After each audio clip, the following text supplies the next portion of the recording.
Ok, c'est parti pour l'actualité. Et le Dow Jones, les indices américains qui montent grâce à Tesla. Tesla qui pousse le Nasdaq à clôturer en hausse. Et donc, on va voir tout ça. Donc, Tesla qui a emporté les marchés à la hausse. Qu'est-ce qui s'est passé? Eh bien, on a Elon Musk, le PDG de Tesla, qui s'est rendu en Chine. Et voilà, il a, on va dire, franchi une étape clé pour déployer sa technologie d'assistance à la conduite pour la Chine. Donc, apparemment, il aurait fait avancer sa technologie de full self-driving, donc de conduite autonome, pour l'État chinois, on va dire.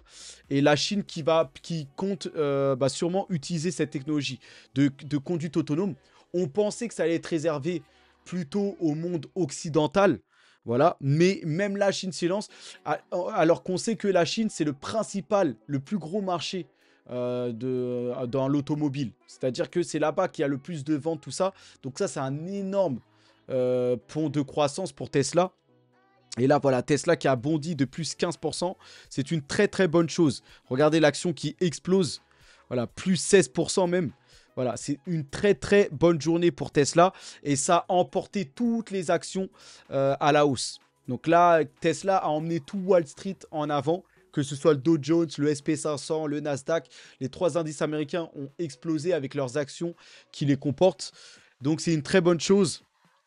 Maintenant, on va voir, on est en pleine saison des résultats.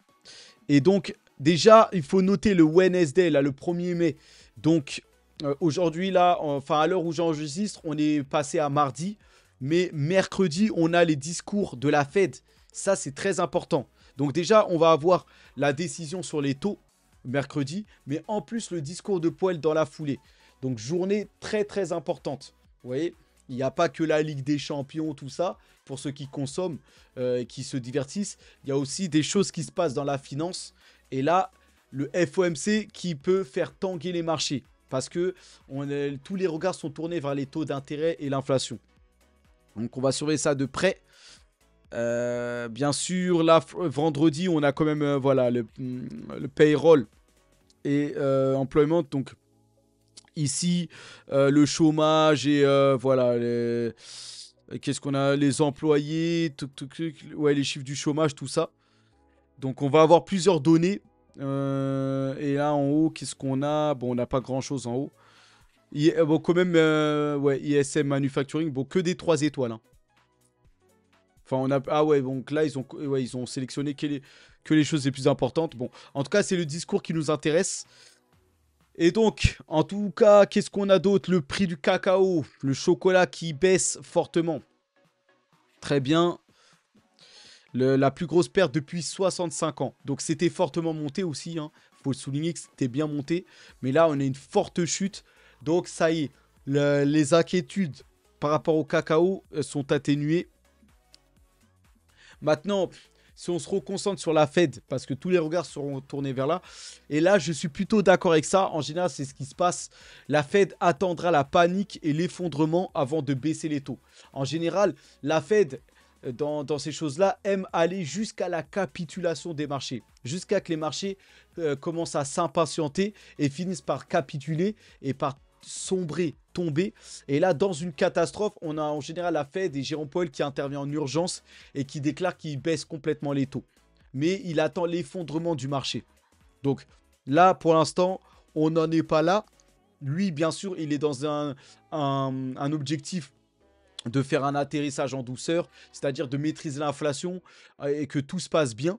Mais bon, au vu de ce qui se passe, l'inflation qui a l'air de repartir, et peut-être que ça va dévisser et que les marchés vont finir par capituler et sombrer.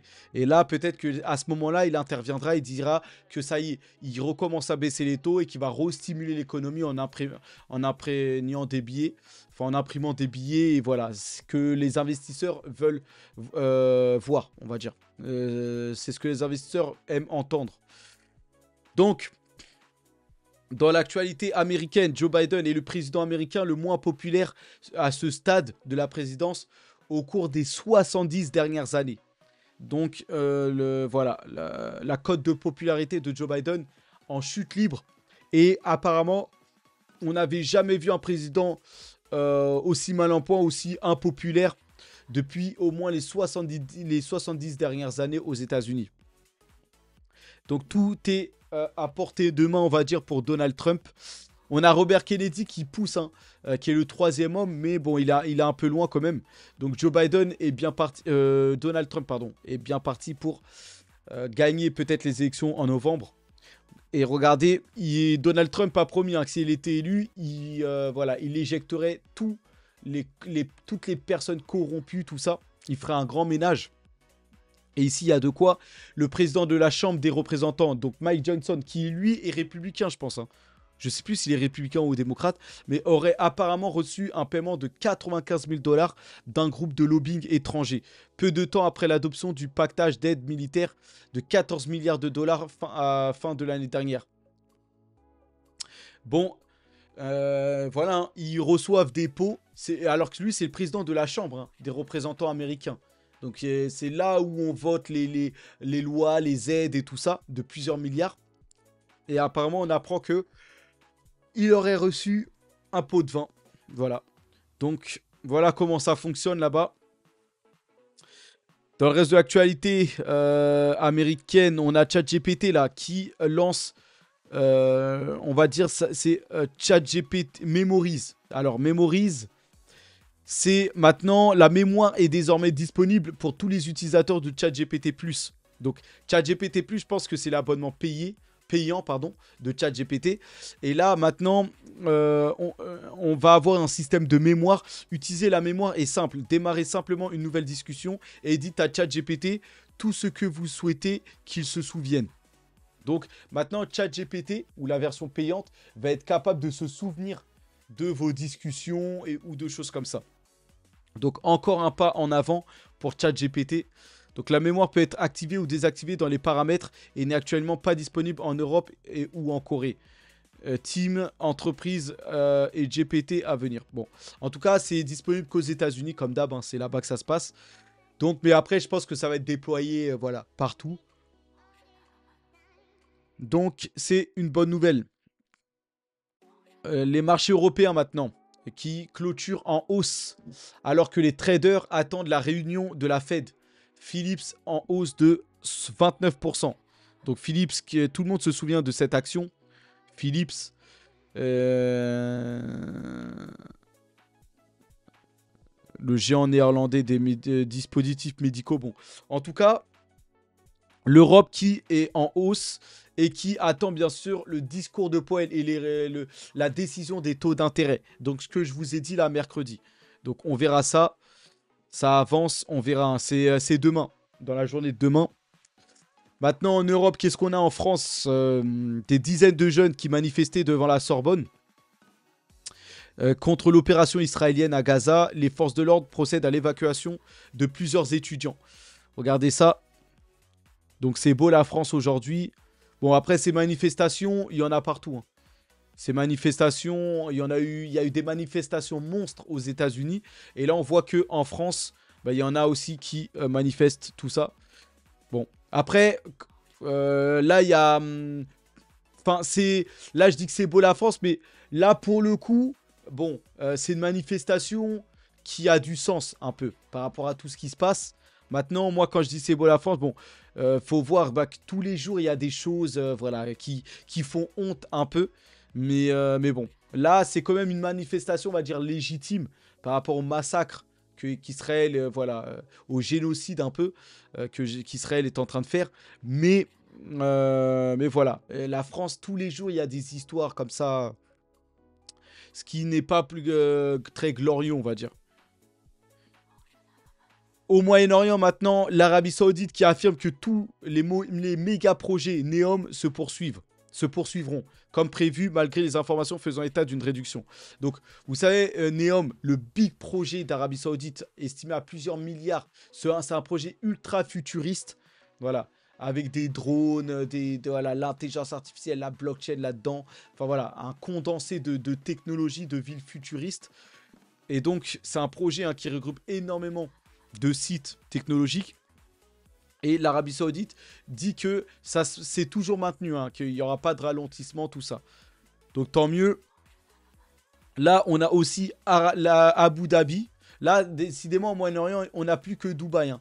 Maintenant, on a voilà, le Qatar, Abu Dhabi, enfin, l'Arabie Saoudite. Ça va se battre, hein, pour être, on va dire, l'État le plus attractif, on va dire.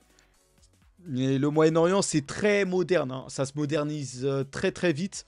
Et je pense que c'est le Moyen-Orient qui va, à terme, devenir l'attraction, hein, du monde.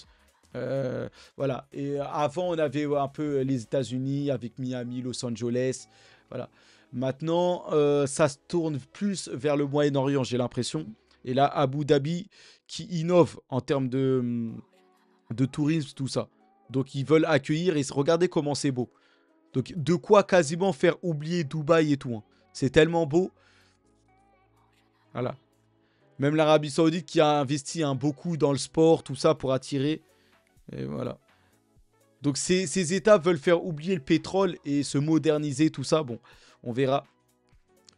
Maintenant, on va passer un peu aux crypto et passer plus à l'est de l'Europe. La Russie qui n'interdit pas Bitcoin, hein. Parce qu'en fait, il y avait une fake news. On avait déjà eu cette nouvelle déjà. La Russie souhaite interdire l'utilisation de toutes les crypto-monnaies sur son territoire à partir du 1er septembre. Eh bien ça, en fait, ça a été démenti. En fait, la Russie ne veut pas interdire toutes les cryptos. En fait, la Russie interdit la création d'exchanges cryptographiques et de services de paiement nationaux. C'est ça qu'ils interdisent. Les exchanges ou les plateformes qui vont utiliser, vous permettre de trader vos cryptos, tout ça. Mais pas la crypto en elle-même. Donc voilà, ça a été démenti. En Corée du Sud, la Corée du Sud, là on va vers l'Asie, la Corée du Sud qui va officialiser une unité d'enquête cryptographique. Le pays a reçu plus de 16 000 rapports de transactions suspectes de la part de sociétés de crypto l'année dernière. Donc vous voyez qu'en Corée du Sud, il y a énormément de fraude et tout ça. Donc la Corée du Sud va officialiser une unité d'enquête crypto. Donc voilà. Pour enquêter sur les fraudes, tout ça. Donc tant mieux, ça va apporter un peu plus de clarté, tout ça. Donc c'est pas mal.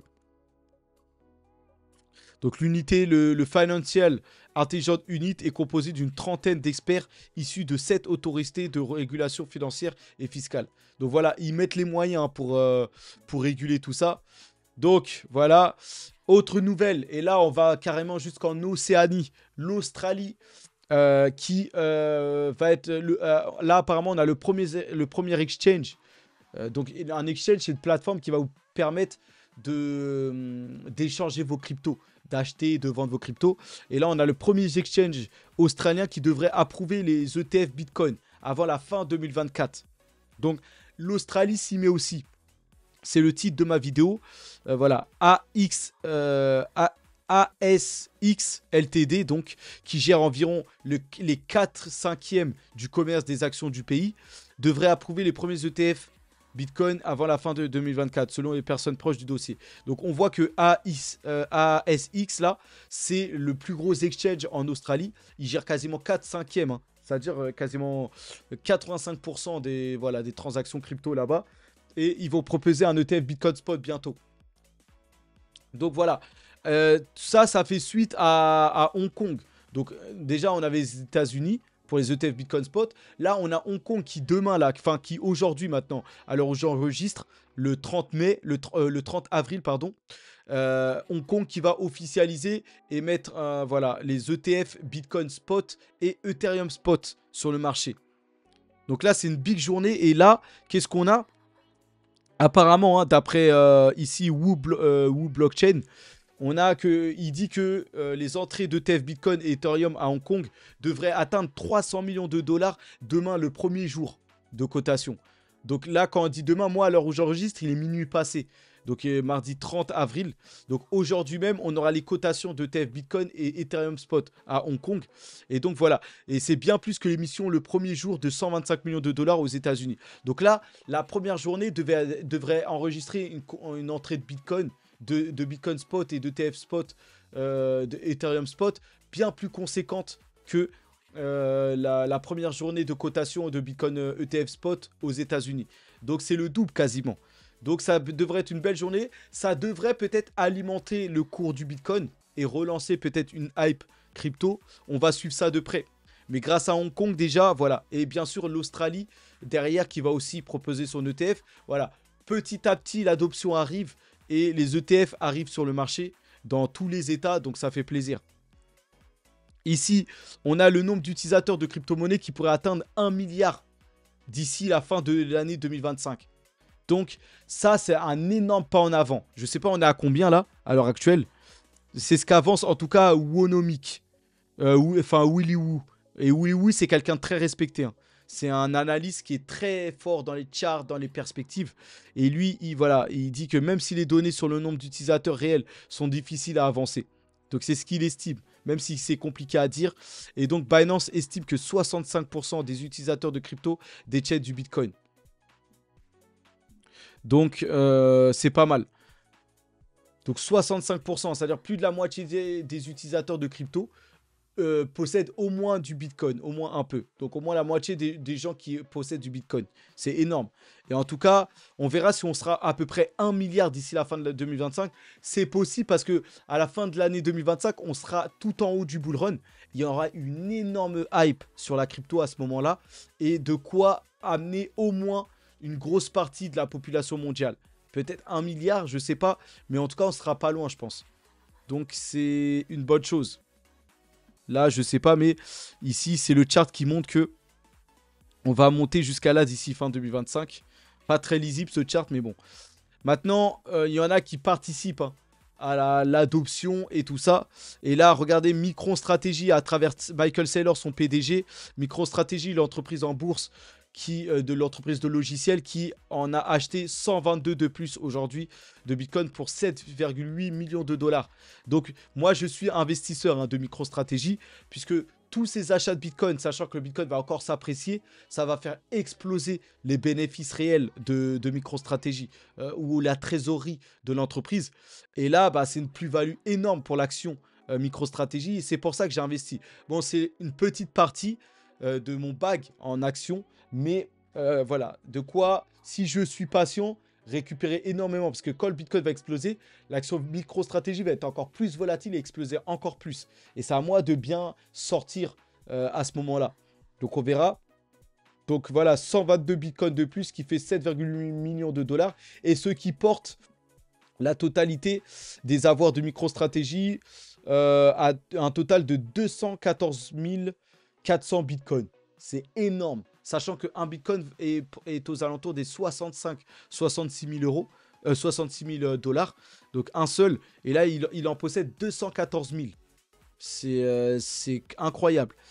Donc c'est le deuxième plus gros détenteur. Hein. Je crois qu'ils se sont fait dépasser à MicroStrategy par BlackRock. Mais bon, en tout cas, c'est énorme. Maintenant, si on regarde le prix, le cours du Bitcoin, on est dans une phase baissière en ce moment. Et voilà, c'est pas bon hein, dans les RSI, tout ça. On est en train de s'inverser. Et la plupart, là, en ce moment, on a plusieurs discours qui disent qu'on va aller chercher maintenant les 52, 52K, dans les 50K, voire 40 pour certains, 40K. C'est possible. Moi, comme je vous ai dit, ma vision à long terme, elle ne change pas. Pour moi, on va aller chercher les 100K sous peu. Sous peu, c'est peut-être dans un mois, mais très rapidement. Mais là, sur le court terme, oui, peut-être d'ici la semaine prochaine, on va peut-être corriger fortement, revenir dans les 50 000, je ne sais pas. Mais en tout cas, on va rapidement remonter et aller chercher dans le monde peut-être d'ici 1 ou 2 mois là. Donc on verra ça. C'est pour ça que peu importe la volatilité à court terme, à quelques jours ou quelques semaines, ça m'importe peu.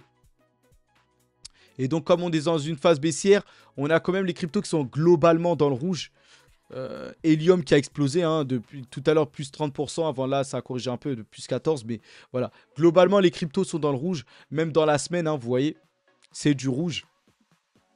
On est dans une hype de baisse à l'heure actuelle, c'est vrai, le marché est à plat, regardez le volume du Bitcoin, bon là c'est un peu remonté mais il était à 15-20 000, là on est remonté à 26 000, bon, mais ça reste faible. Un Bitcoin qui a des bons volumes, c'est un Bitcoin à facile plus de 30 milliards, mais surtout dans les 50 milliards. 50 milliards, on estime que là, il se passe quelque chose sur les cryptos et sur le Bitcoin. Là, 26 000, on est là divisé par 2. Il ne se passe pas grand-chose là. Il se passe pas grand-chose non plus. Donc voilà. Sinon, le prix du Bitcoin, qu'est-ce qu'on nous montre ici? On est ici. Vous voyez? Quand on a fait ça et après on a fait ça, c'est ce qu'on semblerait faire ici aussi. Avec ici, avec ce qui se passe là, on a, vous voyez là, je sais pas si vous pouvez voir ma flèche, mais voilà, dans les 42 000 ici, première, ça a rangé et ensuite on a explosé jusqu'en haut ici. Bah là, apparemment c'est ce qu'on est en train de faire comme ici, vous voyez. Donc je sais pas si vous avez compris cette image, mais on verra si ça se tient ou pas. Et donc, ils disent qu'on est ici. Et donc, ensuite, qu'est-ce qui s'est passé après ce rond-là? Bah, on a explosé pour aller chercher les ATH. Et bien là, c'est ce qu'on risquerait de refaire pour exploser à aller chercher un nouvel ATH aux alentours des entre 110 et 150 000, voire allez, entre 100 et 300 000 dollars pour un plus haut pour le prix du Bitcoin. Donc, on est bien parti pour faire ça. Maintenant, à court terme, on baisse, mais à moyen long terme, on devrait aller chercher ça. Pour finir, les stablecoins, l'USDC qui a dépassé l'USDT en termes de volume de transactions cette année. Donc ça, c'est un fait qui est intéressant. Le bleu là, l'USDC, le logo en bleu là avec un S, c'est le stablecoin de Circle, l'entreprise Circle. Eh bien, cette année, ça a enregistré plus de volume de transactions que le plus gros stablecoin du marché, le Tether, l'USDT. Et là, c'est quelque chose qu'il faut noter. Et il se pourrait, parce que, en fait, je pense que c'est alimenté grâce à Coinbase, grâce à Solana, qui sont en partenariat avec Circle et qui utilisent l'USDC. On sait que le réseau de Solana, il y a beaucoup de choses qui se passent. Il y a beaucoup de transactions. Ça enregistre des gros volumes. Et Solana utilise principalement l'USDC dans son écosystème. La liquidité sur le réseau Solana, c'est le stablecoin USDC, en bleu là. Et Tether se fait dépasser, alors que Tether est le leader du marché. La Tether en vert, là, c'est le leader du marché. C'est en tout cas ce que révèlent les données compilées par Visa. Ouais. Donc, on verra. Mais en tout cas, il y a une grosse concurrence entre les deux gros stablecoins du marché. On sait que Ripple veut lancer son propre stablecoin, ce qui peut venir perturber la domination là, de Tether et de Circle. Donc, on verra ça. Maintenant, Tether ne se repose pas sur les Céloriens. Même si, apparemment, l'USDC l'a dépassé cette année en volume de transactions. Là, on a Tether qui acquiert une participation majoritaire de 200 millions de dollars dans la société BlackRock Neurotech. Donc là, spécialisé dans les interfaces cerveau-ordinateur. Donc là, je ne sais pas ce que c'est ça. Mais bon, en tout cas, Tether qui fait un investissement stratégique. On verra si ça paiera. Mais bon. Là, ça s'appelle, c'est de l'interface cerveau-ordinateur. Là, je suis dépassé, je ne sais pas ce que c'est. On verra. Et dernière actualité, Avalanche qui s'associe à Stripe, permettant aux utilisateurs d'acheter Avax directement et de le transférer dans leur portefeuille. Donc ça, c'est un bon partenariat pour Avalanche. Avalanche qui est là, de loin un peu, c'est, on va dire, le 4e homme, on va dire, ou le 3e homme. Après Ethereum et Solana, on a Avalanche qui est le troisième, on va dire l'outsider juste derrière la rivalité Ethereum-Solana. Parce que Polkadot et Cardano sont un peu distancés en ce moment. Distancés. J'entends plus rien d'actualité concernant Polkadot. Bon, il y a une mise à jour là sur le Polkadot, mais globalement, j'entends rien sur ces réseaux. Par contre, Avalanche, on entend des choses par rapport au gaming, voilà, des choses comme ça, à gauche, à droite. Et là, voilà encore une énorme nouvelle. Donc, Avalanche, j'ai l'impression que ils seront là plus tard encore. Mais voilà, c'est pas. Je préfère investir sur Solana que sur Avalanche. Mais bon, c'est une grosse nouvelle, ce partenariat, puisque Stripe, c'est le moyen de faire des transactions en crypto, de faire des paiements directement en crypto. Donc, ils vous font cette passerelle Stripe. Et là, voilà, ils incluent le réseau Avalanche. Donc, c'est pas mal. C'est pas mal. Donc, voilà pour les actualités de la journée. On reste en contact pour d'autres actualités courant cette semaine. Donc là, l'actualité va être forte puisque dès demain soir, on a la Fed. Et voilà, tous les regards seront tournés vers la Fed. Et la décision des taux, quelle décision ils vont prendre? Baisser les taux, les maintenir, les augmenter même? Attention, les marchés vont être volatiles demain, avant tout ce qui va se passer aux alentours de 20 h, je pense. Et dans la foulée, le discours de Powell. Bon, moi, je bosse de l'après-midi demain à l'aéroport. Donc, il se pourrait que j'arrive trop tard pour le discours de Poel, mais je ferai un résumé après coup, soit dans la nuit, dans la soirée, ou soit le lendemain matin. Donc là, il est minuit alors où j'enregistre. Je vais poster ça pour 6 h du mat. Je vais décaler l'heure de, voilà, de diffusion. Et vous aurez ça dans la journée, dès le matin et toute la journée. Donc voilà pour cette vidéo. J'espère que ça vous a plu. On reste en contact pour d'autres actualités. Force à nous, hein. Allez, à plus.